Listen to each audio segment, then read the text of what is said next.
अमळनेर सार्वजनिक बांधकाम विभागाच्या कामावर ग्रामस्थ त्रस्त, अधिकारी सुस्त, तात्काळ रस्ते दुरुस्त करण्याची मागणी वारंवार करून देखील सहभाग उपविभाग बांधकाम विभाग फक्त टक्केवारी ठेकेदारांकडून कशी मिळेल याकडे लक्ष लागून आहे। अधिक माहिती अशी आहे की उपविभागीय अभियंता माझे महाजन व माळी यांच्या कामावर मोठ्या प्रमाणात तफावत दिसत आहे, तरी सुद्धा ठेकेदारांकडून मोठ्या प्रमाणात पैसे घेऊन बिल पास केल्याचं बोललं जात आहे।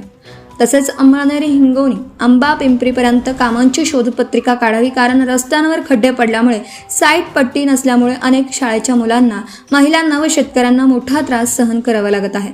त्यावर कार्यकारी अभियंता सुभाष राऊत यांनी या टक्केवारी खाणाऱ्या कनिष्ठ अभियंता, उपविभागीय अभियंता, शाखा अभियंता यांच्यावर गुन्हा दाखल करावा, कारण असं की रस्त्याच्या दुरावस्थेबद्दल नागरिकांनी संताप व्यक्त केला आहे।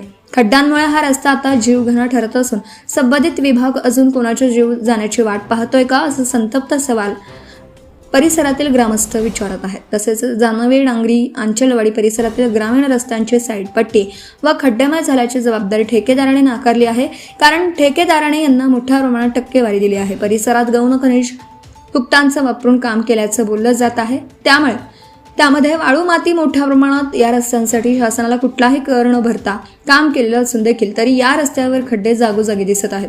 आता शाळा सुरू होण्याची वेळ आली असून शाळेमध्ये मुलांना, मुलींना व गर्भवती स्त्रियांना घेऊन जाताना मोठा त्रास सहन करावा लागत आहे।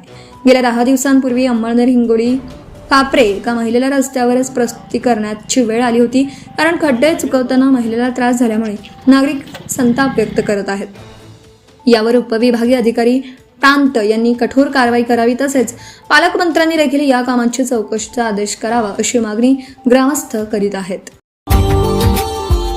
Subscribe now and press the bell icon. Never miss an update.